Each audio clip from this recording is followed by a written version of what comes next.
it's about 9 o'clock, so we're actually recording this meeting. I know not a lot of people are tuning in just yet. Well, maybe we'll get some more here, but we're going to be posting this link for others to watch later on through our website and through our Facebook page. If you don't mind me asking you, Greg, since you're here, is how did you hear about our meeting today? Got an email. Okay, perfect. Have you taken our vetting quiz already? I believe so, yeah. All right, perfect. Perfect. So, well, first, I guess we'll just get this party started now since it's 9 o'clock. More people will probably join us. And if they don't, we're going to share this, like I said, on our website, signaturesignings.com. I'll also be posting it in our private group page. It's the Signature Signings Nationwide Mobile Notary and Loan Signing Network page on Facebook. We've got almost 11.7 thousand members in that group. So hoping I can help make a difference. I just want to start out first with just telling everyone a little bit about myself, how I got involved in the notary loan signing business, and the trials and tribulations that I've gone through to get to where I'm at now in the business. And 22 years later, I literally fell into this business just by a stroke of luck. I was a bartender and food server and had no, um, didn't really looking to strive towards anything much back then in those days, 22 years ago. And a friend of mine who happened to be an escrow officer said, "Hey, Mike, you should get your notary license. Uh, all you got to do is drive out somewhere and get people's signatures and verify their ID and write your name." And I was like, well, heck, I'm a college or high school graduate. I can do that stuff. So I went and got my notary license, and she started piling me up with work. It was crazy. And this was back in 2001 when there was just tons of B paper, A paper, no doc, HELOCs. They were practically giving money away to anybody that wanted it. And it was just ridiculous, the amount of work that was available. And so she was just loading me up and loading me up with signings every day. I'd drive around and I'd make $100 for every signing that I did through the credit union that was her client. And before you know it, I'm cashing checks. I'm walking to my mailbox every day and I'm getting like 600-700 bucks in the mail almost, every day. And I'm like, man, this is awesome. And if they say it's too good to be true, it probably is. Unfortunately, that didn't last. And the market crashed in 2008. And during those 8 years, uh, she was the one that fed me. And I didn't bother to ask myself, what else can I do to build this business? Should I market myself to other people? I was young, dumb, and just enjoying the lifestyle that was handed to me. And obviously didn't have to work for it at all, except for the fact that I had a relationship with somebody that opened the door for me. And because that relationship fell through the cracks, because she got laid off from her job after the market crashed, the money stopped flowing. And unfortunately, I had to go back to bartending and serving tables after doing that for 8 years. And we all have a story, and this is mine, and I'm sure some people can associate with it. Some people may not. I've I may have a high school diploma, but that's about it. I barely passed high school. I'm not a smart person, but I'm definitely motivated and inspired. And after 8 years of going back to bartending and serving tables on cruise ships and casinos and nightclubs and dingy bars, I told myself, man, I'm getting too old for this stuff. I need to really start focusing on building something for myself. And I said, I'm going to go back and try the notary business again. But this time, I'm going to do everything I can to really make sure that this business sticks for me. I'm not going to become a statistic of the markets, whether it's an up market or a down market. I'm going to market the hell out of myself so that I have enough work in the good times and the bad times to succeed. So I left my job at the casino as a bartender after working there for 8 years, and I marketed the hell out of myself. And luckily for me, being a bartender, I had some great connections with some of my regulars that would show up, lenders, realtors, and they helped open some doors for me. Like I said before, it's not what you know, it's who you know, and this is really a relationship-based business. And so because of some of those relationships, Derek, who's on here with us, we have a mutual friend named Brandon Leon. He helped open the door for me to some Thailand escrow officers, and I was able to start getting work. And my mindset going into this new career that I was going to start for myself, even though I had done it before, I didn't have the mindset of being a business owner back then. I was pretty much just an order taker, and I did what Natalie told me to do, which was the escrow officer back in the day. But I didn't really have the mindset of being a business owner back then. And this time around, the second time around, after the market crashed, I get back into the business. This was 2015 that this happened.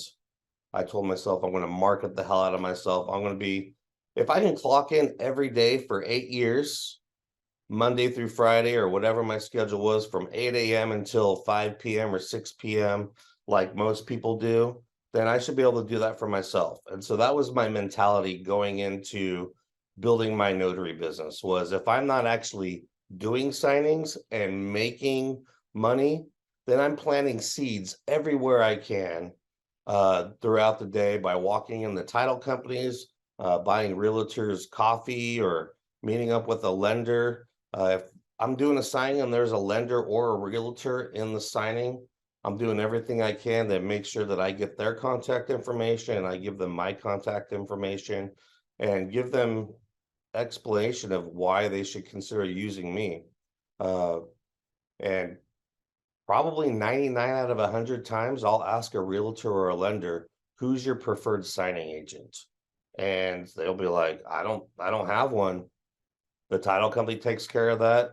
And I just go with whoever they throw at me. And so I have a lot of conversations with realtors and lenders. I'm like, have you ever been burned by a notary? Somebody that didn't know what they were doing or understand the concept of a subscribing witness or a credible witness? Because a lot of times, maybe the wife and husband are signing loan documents, and they just got married, and the wife's ID has her maiden name on it, but the documents are in the married name. Uh, Too many times I've heard horror stories where things just didn't work out the way the lender or realtor had hoped, because the notary facilitating the meeting didn't really fully understand exactly what they were doing to make sure that they're working in not only in the best interest of the signers, but also the realtors and the lenders and the title and escrow company, which are really the people that are your clients. So getting off track a little bit, my ADHD likes me to help, makes me get off track, but we're talking about the business mindset. And so I told myself my mindset is going to be, I'm going to market the hell out of myself. One thing led to another. Before you know it, I've got so much opportunity. My phone will not stop ringing. And I'm constantly saying no 5, 10, sometimes 20 times a day as we are getting towards the end of the month. And I'm thinking to myself, man, all this money I'm turning down because I did such a great job at marketing myself. It took me about 2 years to get to that level of just consistently marketing and being out doing networking events and such. But I got to the point where I couldn't handle all the work that was coming in. It was just a waste to throw that opportunity away. So that's when I decided to start referring opportunities out to other people within my circle, other friends, family members, people I've associated with, and help them get their notary license and commission. And they started taking the reins for some of my clients and doing the signing opportunities that I had created for them. And hence, Signature Signing Service was born. And you know, I reached out to Mark Wills, who's the founder of the loan signing system course, which is an amazing online training course. It's great for anybody that's brand new, that hasn't ever been in a notary business before. But I wanted to create something bigger. I wanted to create a network of notaries that were experienced, not just people that had gone through his training and passed the course based off of education. I want people that knew exactly what they're doing based off of experience, which is why we have that vetting quiz now. You could probably take Mark Will's course and still not be able to pass the vetting quiz that Signature Signings has, because we want people that are truly experienced and masters of their craft. And because of that, we obviously pay our notaries a little bit more than what we would as a regular signing service that doesn't vet or require any type of education or background. As long as they have a notary certificate and a signing agent designation, which we know that's a bunch of garbage in regards to your understanding of loan documents and such. That's where Signature Signings is trying to separate themselves from every other signing service. And one of the things I made a downfall, or one of my mistakes that I made building my signing service, was actually training my friends and the people around me, because I created so much opportunity for myself. I didn't have time to manage all of those relationships, and I was paying them signing service wages. Granted, they were working under me. I deserved that. But once they got to the level that they needed to be at, and they didn't need me anymore, they took off on their own. And I realized, it took me a long time to realize this, that the reason they did that was because I wasn't fully compensating for what they were worth to me. And instead, they took those relationships and ran away with them, and are making six figures today. And so it really helped me change my mindset and how I need to approach this business. And now we've actually are paying our notaries to refer work to our nationwide signing service, our quality signing agents that already have solidified relationships with title and escrow officers. A lot of the notaries that we work with, they work their local area. Greg, we're having a conversation with you a little bit ago, how you're based out of Arizona. I'm sure you've got some great relationships with the local title and escrow officers. But when they have a signing that's going to be conducted out in Florida, they probably don't call you for that, because you probably don't have a nationwide signing service, and you're not going to fly to Florida, obviously, to handle the signing, because one, you're not commissioned, and two, it just wouldn't make financial sense. So this where I realized, what if all of our signing agents used Signature signing service as a liaison to their clients for their out of area signings, and we actually compensate our notaries for that. So any types of referrals that we get for signings, we're now paying those notaries for those signing opportunities. We handle everything as if you are a signing service. It's just we handle it for you, and then you get paid for that, and you don't have to deal with the escrow officers or the notaries, or assigning it, or paying the notaries, or keeping up all the insurance and such, which is really what Signature Signings is going towards right now, is trying to help build other notaries up, compensate them for their time and their energy of building real relationships, and not helping them so that they don't have to go through the struggles that I went through personally of building a nationwide signing service, because we're practically handing our nationwide signing service to you. Now, that's kind of the premise of what Signature Signings is, how we separate ourselves from everybody else, and how we can add value to your business as a notary. But today's topic, I really wanted to focus on just the mindset of building your own notary business. There's several factors to that. The first thing in my mind, I can tell you the things that I wasn't doing and the things that I was doing when I was truly successful and not very successful at all. And the first thing that I can really that I really feel like made a difference in my mind as to being successful was actually exercise. Uh, I told myself at the height of my business that I was going to wake up every day at 5 a.m. I was going to go to the gym. I'm gonna swim or work out or whatever. The days that I didn't have time to go to the gym, maybe I had an 8 o'clock meeting or something and I couldn't uh, get there on time because I had to drop docs off or whatever. I'd walk around the block.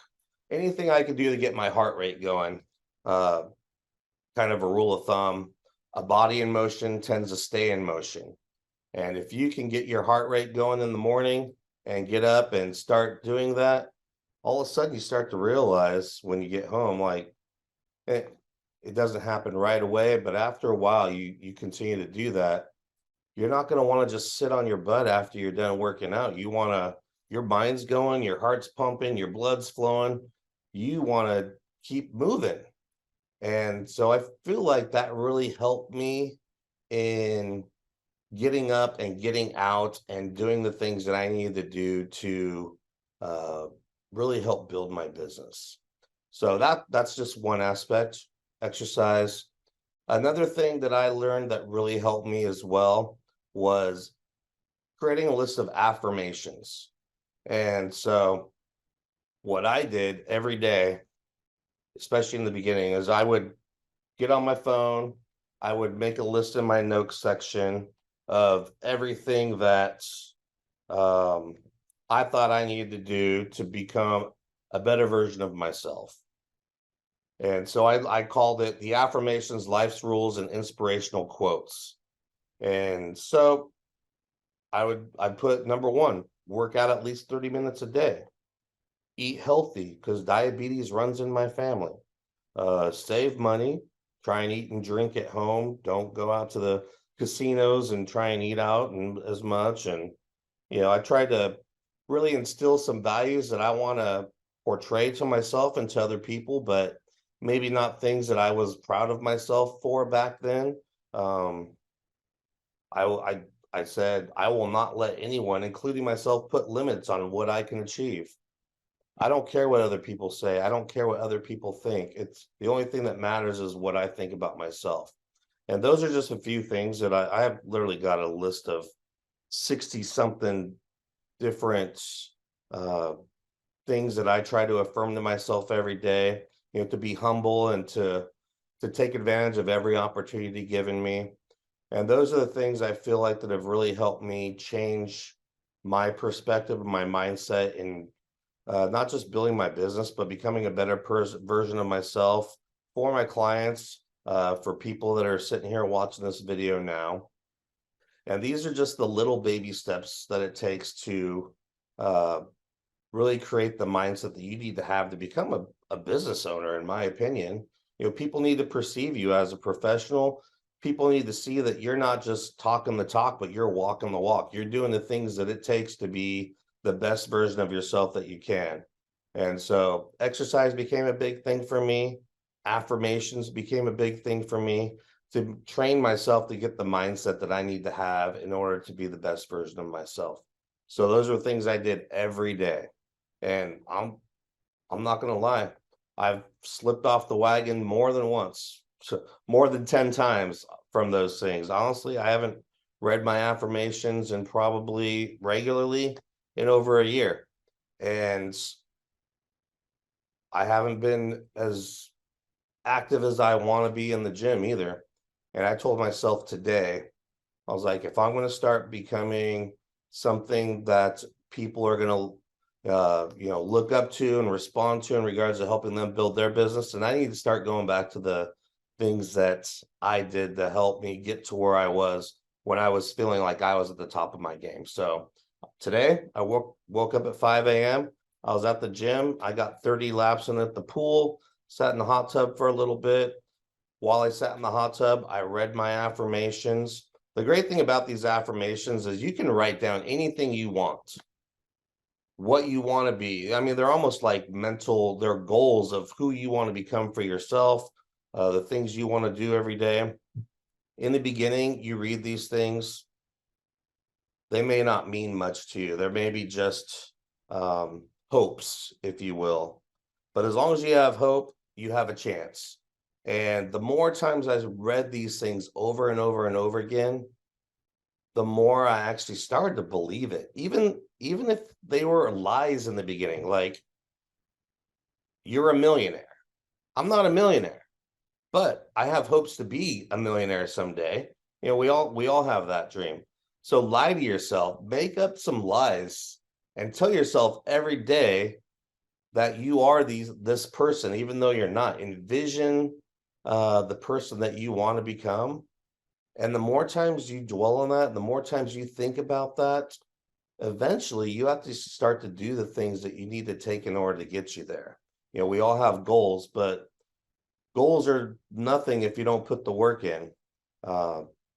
So once you get to the point where you're reading these things consistently every day, you start to believe it. And once you start to believe it, you actually start to act upon it. And once you act upon it, you actually start to become it. And so I never saw myself becoming a signing service at all when I first got back into this business. I was just thinking to myself, if I can knock out 3 to 5 signings a day, I'm making 4 times, 5 times as much as I was bartending as a bar. I was probably pulling $200 a day as a bartender, maybe 250 on average. And now, if I can average 3 to 5 signings a day at $175, $200 a pop, I'm multiplying my income by 5 times. And that was my mindset back then. If I could do that. And now I look at what I've been able to achieve for myself. I personally, just based off of the direct relationships that I have with my clients, have generated over 6,000 signings for other notary signing agents. I was talking to you earlier about that, about if somebody was me coming into signature signings, they had these direct relationships of their own, and they referred all the signings that they couldn't do to signature signings to run for their clients to run their out of area stuff through our signing service. And they ran 6,000 signings. We pay $25 per signing to the referring notary. That would have been an extra $150,000 of income that I would have made had I ran those out of area opportunities through some other signing service that was paying me $25 for every order. So I just want to put that into perspective for you guys about building relationships. Like I said, it's not what you know, it's who you know. These relationships are so valuable. And that's another thing that I want to talk about is the relationship versus the money. So many people think that they get their notary license, they get their signing agent designation, they go out there and do the work, and you know what? You owe me money. I did a job for you, and I don't care what you say. I had to drive extra miles or whatever, and you're just very insistent upon getting paid for these extra things. I just had a notary the other day, man. I don't even want to get in it. Forgive me for a second, but sorry, I had a little mind fart there.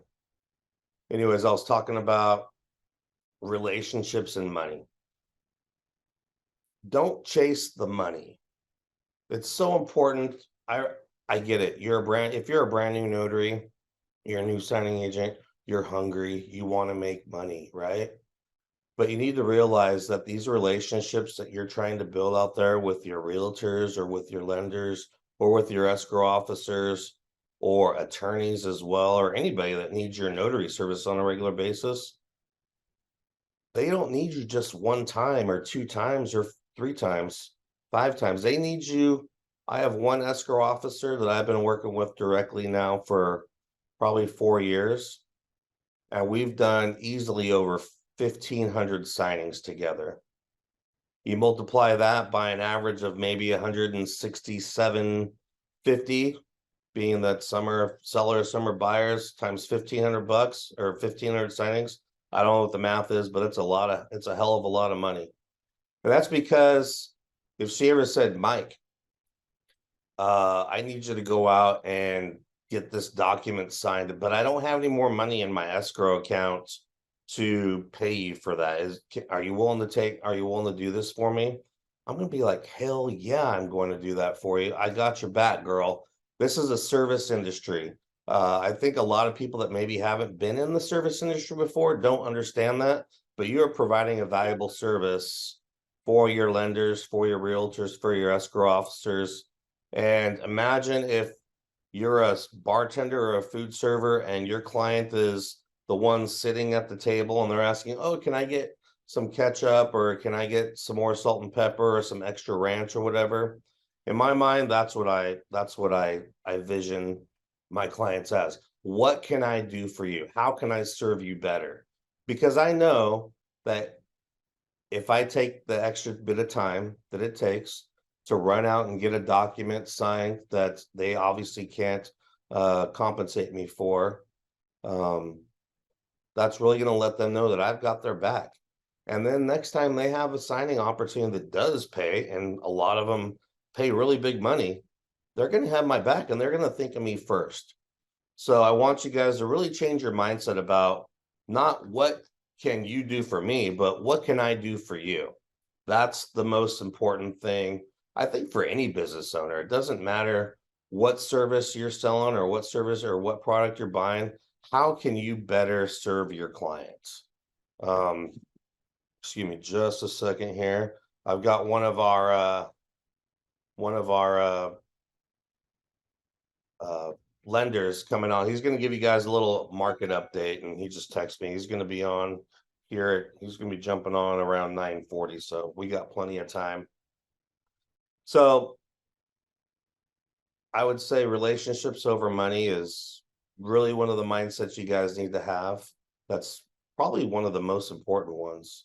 So we talked about exercise, we talked about affirmations, we talked about the mindset of relationships over money. Getting back to my story, when I first started this business, like I said before, I told myself that if I could clock in from 8 to 5, 8 to 6 every day at a job, then I could do that for myself. I got tired of being told what to do, how to do it, when I could take a break, when I could use the restroom, when my lunchtime was, what days I had off and what days I had to work. One of the great things about being a notary signing agent is that we have the flexibility to decide when we want to work. And if times are slow, we need the extra opportunities to make more money. We can work 7 days a week if we want to, and there's nobody breathing down our neck saying you're not allowed to have overtime and you're not allowed to work an extra day because this is your day off. So I love that. Enjoy the flexibility of being a signing agent, but just know that if you're taking too much time off for yourself, then obviously you're not going to be making as much money as you want to. Overcoming fear. So many people I talk to, I'll do signings for people and they're like, hey, I got my notary license. I'm like, oh, awesome. How's that going for you? They're like, you know what? I got it. I did the signing agent designation, but I don't know anything about anything. I don't know how to present these documents. I've never even done a notarization before. I'm like, well, why not? It's like, I'm just afraid. Like, you guys really need to, if that's your excuse, you need to talk to yourself, have a really good conversation with yourself. There's a book that I read years ago, and I've read it a few times over again since then, called What to Say When You Talk to Yourself. You may not realize this, but 90% of the day, you're actually having conversations with yourself. It may be, you don't like the color of this, or I love that person, or that food chain is ridiculous. It could be anything, while you're driving down the road, you see certain things, you're having a conversation with yourself. And the conversation you need to have with yourself about overcoming fear is understand that The things you need to do to build this business aren't going to kill you. I remember the first time I walked out, I decided to go out to the real world and start knocking on title and companies' doors. I pulled up to the first title company. I looked in my rearview mirror, I adjusted it, and I sat there for 10 minutes. And I just had to psych myself up and be like, you know what, Mike, you're going to walk in there. Nobody's going to pull out a gun and shoot you for asking for their business or introducing yourself. And once I was able to convince myself to get past that mental block that I had of myself, feeling like there was something to be afraid of, I was able to walk in there and say hello. And I didn't know anybody in there. I handed some business cards to them. I asked for the manager and just wanted to introduce myself. I'm a new signing agent in the area. I wanted to give you a card and have the opportunity to say hello. If you ever need me, please feel free to reach out. And I left it at that. It was very simple. You don't make money doing that. There's no money in making an introduction. All the money, all the opportunity, all the relationships that you will ever make do not come from your first impression. Now, it's important to have a good first impression, but where the opportunities come from, where the relationships come from, are all in the follow-up.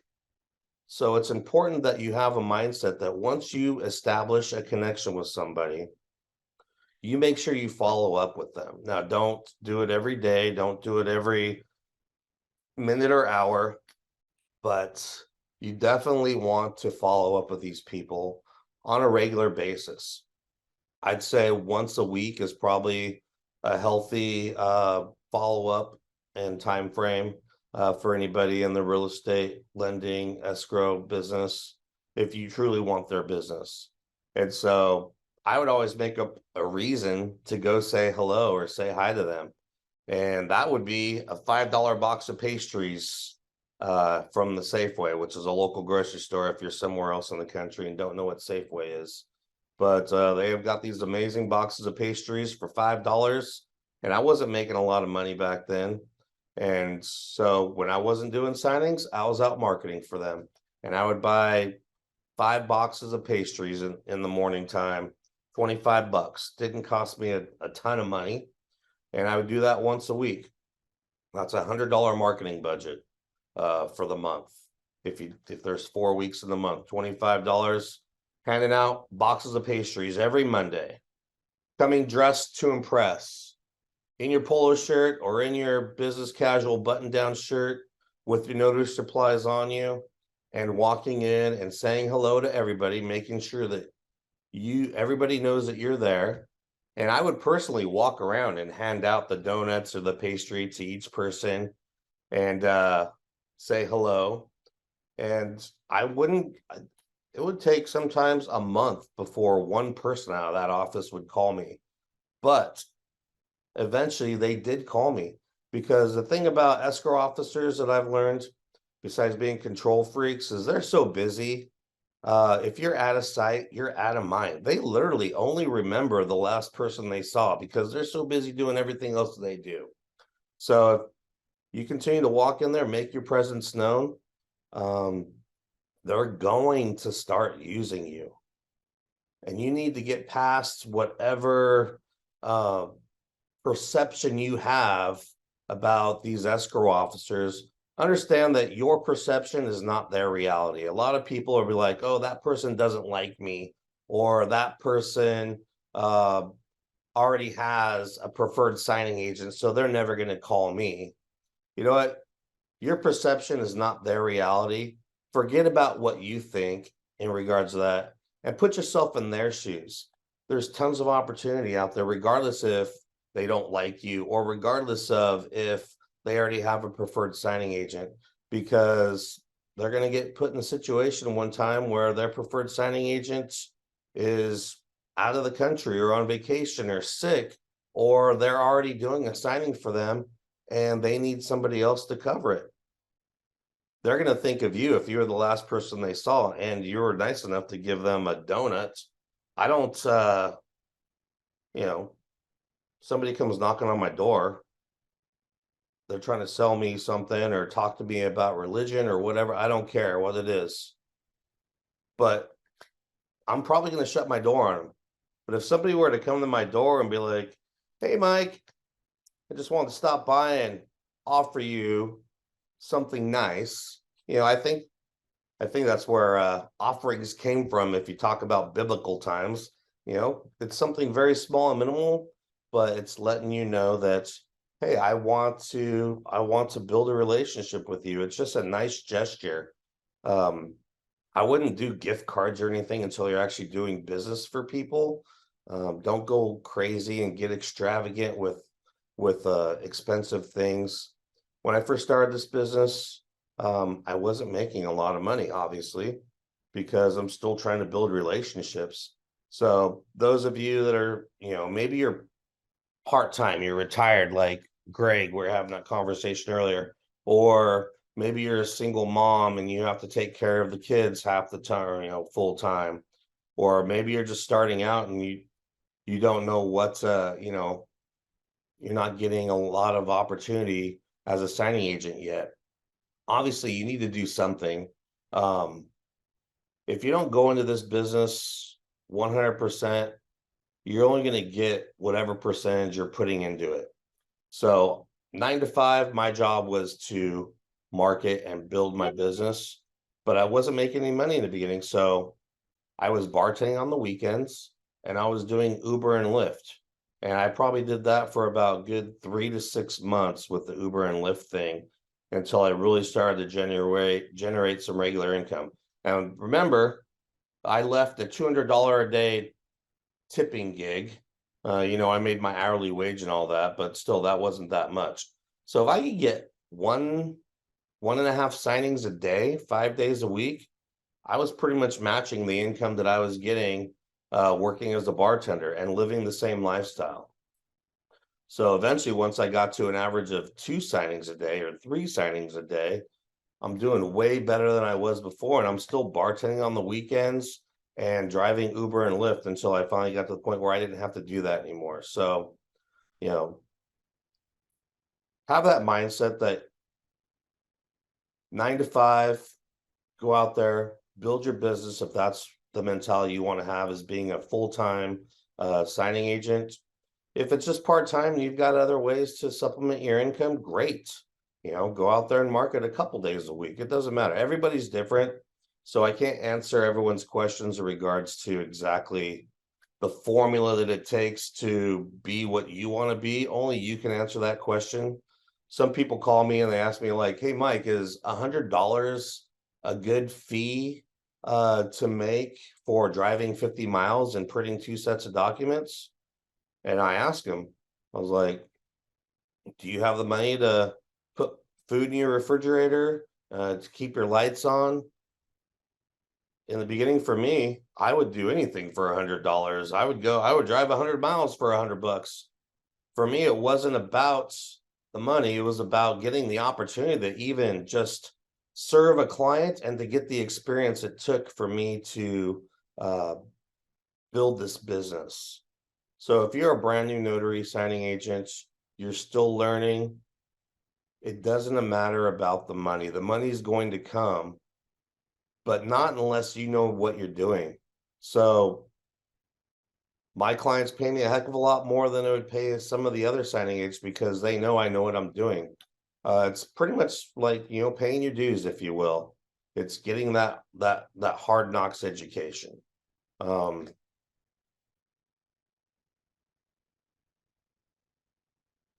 where are we at for time?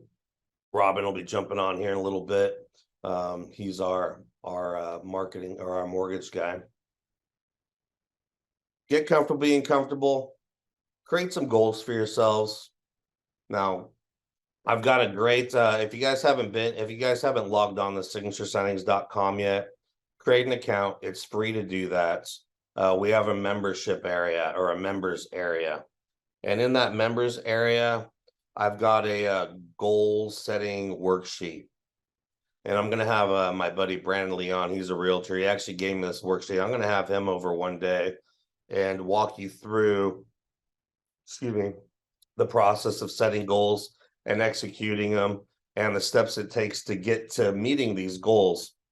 But on this worksheet, you pretty much, there's a circle, and you write in exactly what your goal is. And there's some lines off the side of the circle where you write the things it's going to take for you to get to achieving that goal. And then there's a list of an action list that you need to do once a week, once a day, once a week, once a month, just to kind of give you a basic understanding without getting too deep into it. But I would recommend going to our members area on our website, download that goals worksheet, and start setting some goals for yourself, and then start putting the steps in place that it takes for you to meet these goals. For instance, for me, in the beginning, it was buying coffee for one realtor, one lender a week, and dropping off boxes of donuts once a week to 3, 4, 5 different title companies. And I did that every week. Every week I did that. To the point where I started making, after 2 years of doing this, I was making 6 figures in this business as a notary loan signing agent. Barely graduated high school and no student loans, none of that. I'm making more money than most people I know that had 4-year degrees, just because I had the drive, the inspiration, the motivation to hustle and go out there and ask for what I wanted. So that's one of the mindsets I had. So make sure you guys are creating goals for yourselves. Don't make it so huge that you can't achieve it right away. It's all about baby steps. Maybe your first goal is to make $1,000 in a month. Once you've done that, it starts to become a normal thing because you found out the formula to do that. For me, 6 figures, not a problem at this point in time. But now I feel like I'm starting my business all over again. And you guys are going to help me with that. And I'm going to help you with building your business. And that's about creating opportunity through yourselves and sharing opportunity to all of you as well, with the opportunities that we're getting from all of you. So like I said before, we compensate our notaries for sharing opportunities from their direct clients that they can't obviously do. If your direct client has a signing in Florida and you're not in Florida, you're going to send that through Signature Signings. We're going to compensate for you, and then we're going to send it out to one of our notaries in Florida, and they're going to get that signing opportunity. And we're really helping each other out and creating a co-op, if you will. I'm not sure if you guys are familiar with how like mutual funds work or life insurance companies work or any type of insurance company, but they hedge each other's profits and losses by coming together as a group. If you were an investor and you invested all of your money into one stock and that stock failed, you lost all your money. But the way a mutual fund works, I can tell you the guys this because I worked as a financial advisor for a few years back in the day for MetLife and American Express. But the way a mutual fund works, and I would draw it out I don't have a whiteboard in front of me right now, but I would draw the circle and there would be about 500 different stocks all inside this mutual fund.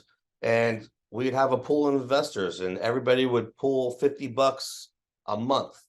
And the mutual fund managers would take your $50 and everybody else's $50 and spread it out amongst these 500 different companies and put 1/500th of your $50 into each one of these stocks. And when some of them would go down, but others would go up, the long term would be obviously you're going to slowly and steadily go up. You're not going to make that instant, if one stock were to hit big one day, but you're going to get an average rate of return over long term. And you're not really putting a lot of money at stake or on the line for yourself. And so that's what Signature Signings is trying to do with all of our amazing signing agents is one, make sure we have amazing signing agents, which is why we're doing these classes right now and this is only our first one. Okay. I'm doing a Bay Area training. It's going to be from 8 a.m. to 6 p.m. in the Bay Area on March 25th. So if you're local or you want to fly out, you can come to this training. I charge $300 for it. It's a full day event, but I'm going to teach you everything you need to know that I learned the hard way to becoming the best signing agent you can be. And so take that as an opportunity. Otherwise, tune in every week here. We're going to be doing this every Tuesday at 9 a.m. But baby steps, I was talking about, make your goals small in the beginning. Don't get overboard. And just one of the goals that I had set for myself was just doing one thing a day that would help me build my business. It may be just to get set up with a signing service. It might be calling a realtor or calling a lender. And these little baby steps that you take, just doing it one time a day, starts to add up. The analogy I've used in past was, think of a perfect sunset. You've got the sun in the background, you've got the ocean, you've got sand everywhere. Maybe you have your beautiful bride or your amazing husband next to you. And if you think about that picture as being your final where you want to see yourself with your business, that's representational of that. Think of all the things it takes to make that. Every speck of sand, every drop of water, every glimmer of sunshine that's coming out over the water. All those things are a culmination that come together to make this amazing picture. And it's one little speck of sand that starts with all that. But there's a lot of things you've got to do. And so it's important, obviously, that you're obviously continuing to build and build and build. And so you have this perfect picture for yourself as to what you want your business to be. And that starts with that one little speck of sand, which is that one thing a day that you need to do. We were talking about exercise earlier and how that's important. Last week, I could barely do 10 laps. It'd been a long time. I was tired even after 10 laps and I was sore. And then a few days later, I decided to do 20 laps. And this was all like 10 or 11 o'clock in the morning because business was a little slow that day. And so I went and did that. Today I woke up at 5 a.m. and for whatever reason, I did 40 laps. It's kind of like that old Forrest Gump movie, he's like, I felt like running to the end of my driveway. And then I decided to drive to the edge of town. And then I drove to the end of the city. And then I just felt like running more and more, I love Forrest Gump, great movie. Anyways, these little things, they start to build upon each other. Before you know it, the one little thing that seems so difficult in the past is so much easier now. And that's all about overcoming being uncomfortable. Get comfortable being uncomfortable. That's one of the important things. Push yourself to the limits. If you start to feel like you're in an uncomfortable situation for building yourself up, building your business, that's a good thing. That feeling of fear, that feeling of unpleasantry, if you will, because you're doing something that's out of your comfort zone, that means that your comfort zone is starting to grow and you need to push past these things. And the things that stop people from doing that's fear. Fear, I've learned from one of my mentors way back in the day, is an acronym for false evidence appearing real. It's your perception of something that's not really reality. Overcome your fear, get comfortable being uncomfortable, get some exercise, get your body your blood flowing. A body in motion tends to stay in motion. Affirm yourself every day. Write down the important things to you that are going to make you the best you that you can be, and read those to yourself every day. Do one little thing a day, baby steps. Never turn down the opportunity to make money. Doesn't matter what it is, how it is. If you gotta be Uber and Lyft while you're trying to build your business, or work a part-time job while you're trying to build your business, do whatever it takes to help support your dream. Remember, relationships over money. Don't chase the dollar, chase the relationship. We got 950 right now. I'm gonna switch this over to Robin. He is no, I'm not too sure. Hey, Robin. Hey, Mike. Oh, you're on there. I'm gonna hand things over to you. Robin is one of my preferred lenders. Is it Gold Financial, right? Yeah, Gold Financial Mortgage. Gold Financial Mortgage. He's gonna do a little market update for you guys. I think it's important for us all to understand where the market is heading, so that we have a good understanding of where we should be focusing our efforts on for marketing, as well as the income potential that we have towards the future. How many applications are being placed.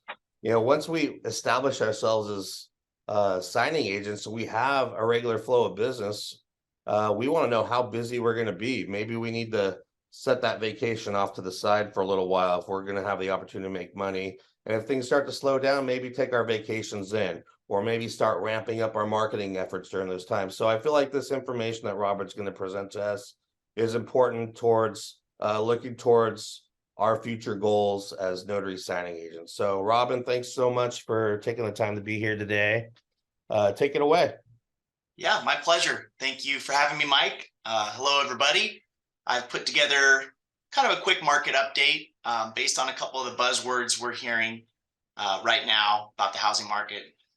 So I will share my screen and we'll get right to it. Oh, Mike, can you allow me to share my screen? Yeah, this is all new to me. Derek, are you still here? Maybe you can give me some insight. I don't know how to actually, let me see here. Yeah, down at the bottom where it says share screen, you should be able to allow them. Okay, share screen. Multiple participants can share simultaneously. Yep. All right. So I did that. Okay, great. Let's see. All right. So Yep, see it if you should can allow share me it to. now.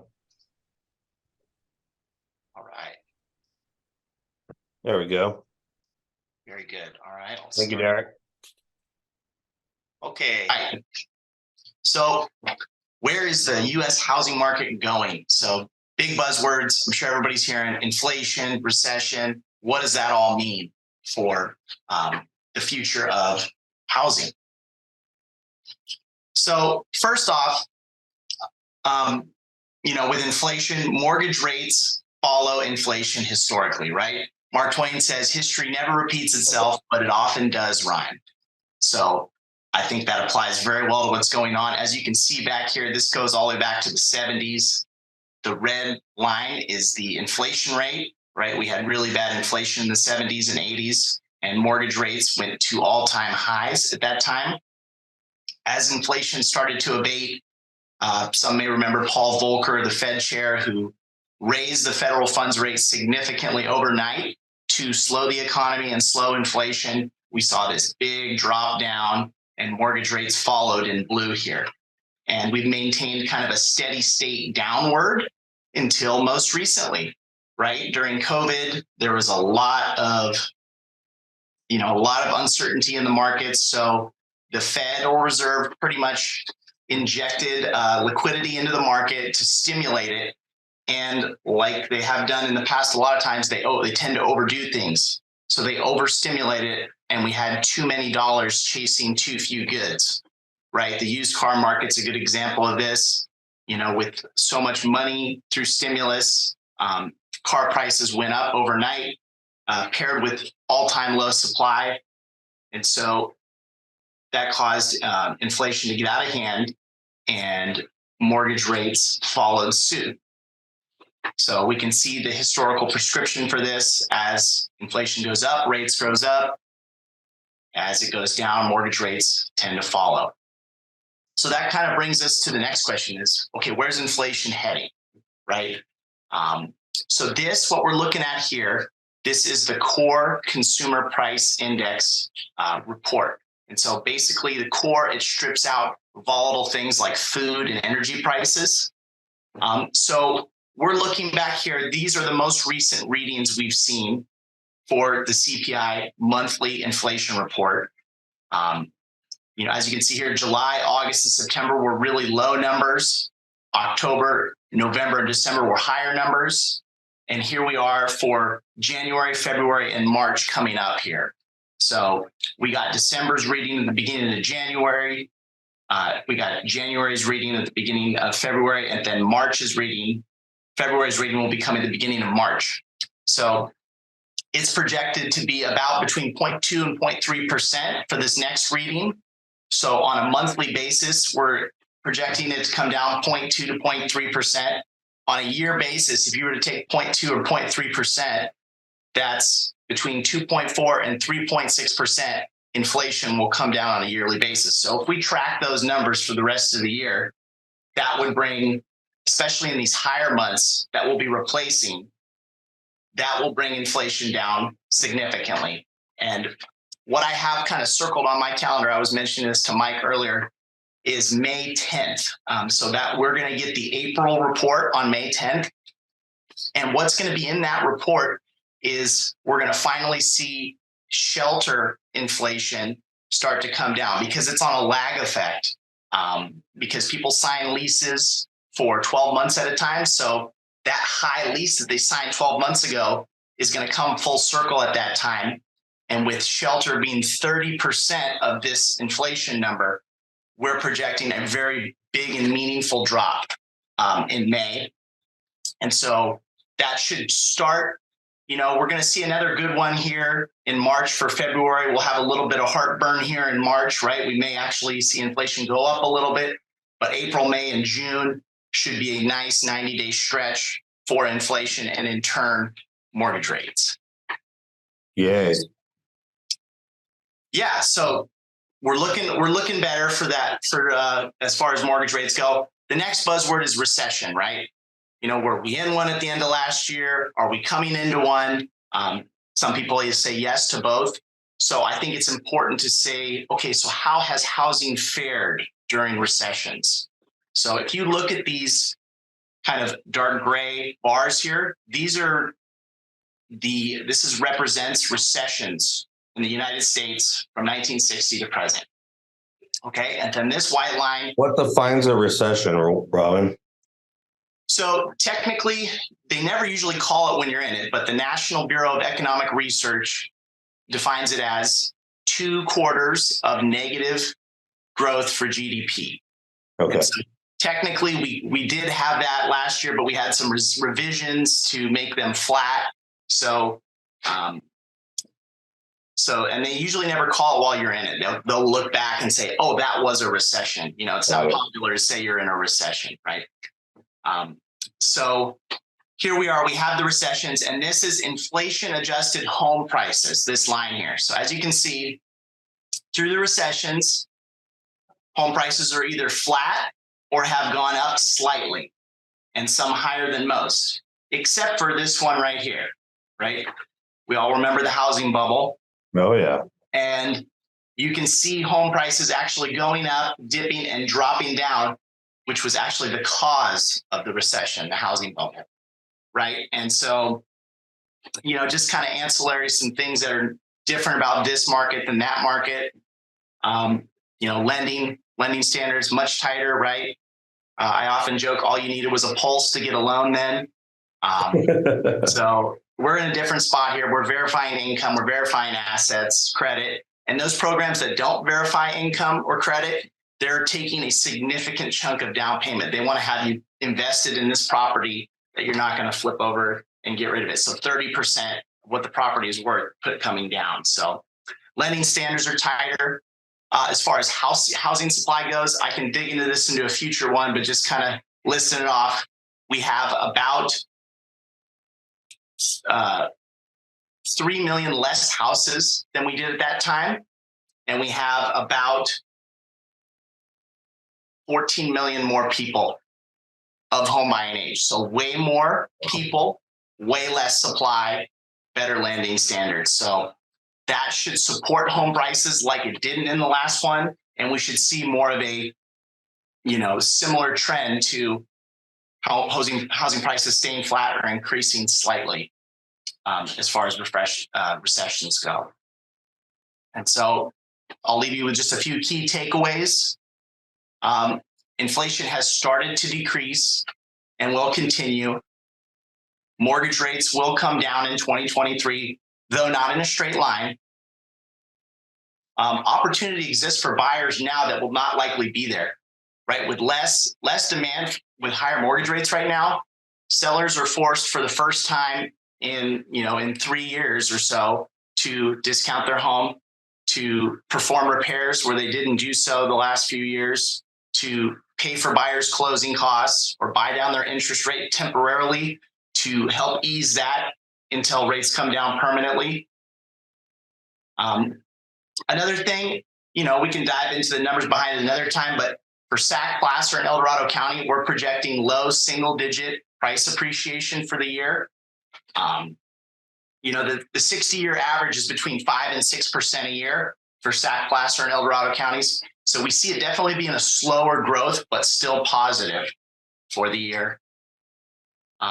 Most people who bought from June 2022 or took out a line of credit until now will likely refinance at some point this year. They're going to be able to lock in a longer term mortgage rate or maybe a fixed instrument for their second instead of having that line of credit that varies with the federal funds rate. And we're going to see debt consolidation, refinance, or second mortgages increase with interest rates becoming more favorable. Mortgage rates today are probably in the high sixes. I think maybe by the end of the year, we could see, mid to low fives, maybe even lower.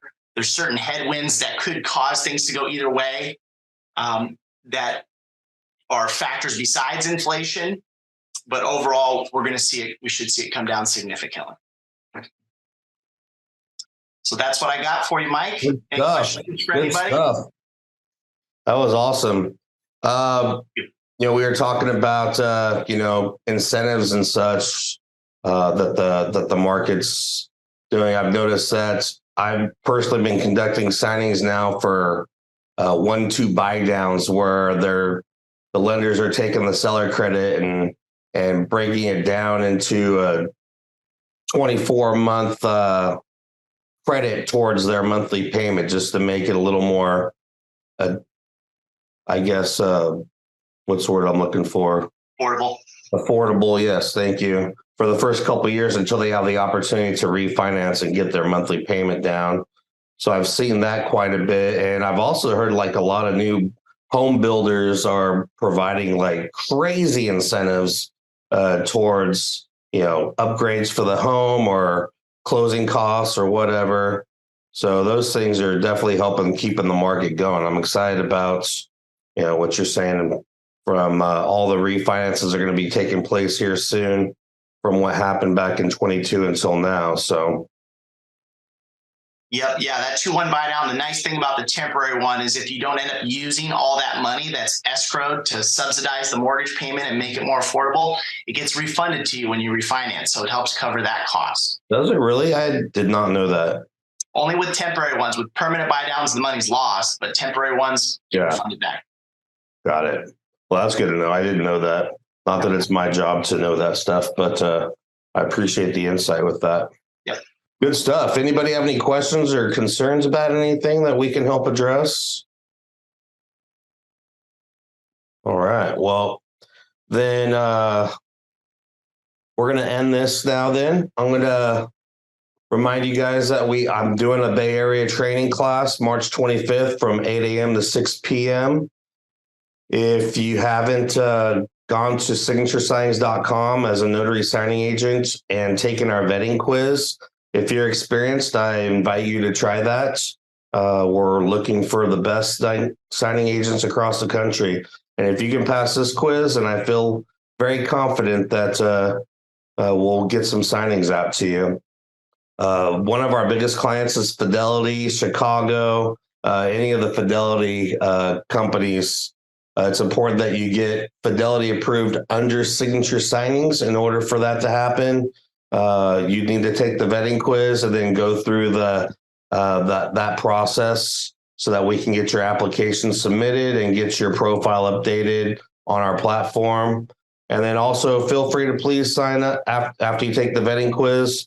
You'll have completed your sign up for the free accounts for signaturescience.com. And go to our members area. We've got tons of great resources there for new and old signing agents, all kinds of tools and information that I feel like could help benefit your business. So anyways, looking forward to next week. I'll see you back here Tuesday, February, whatever it is, at 9 a.m. And you guys all have a great day. Go out there and get it. Take care.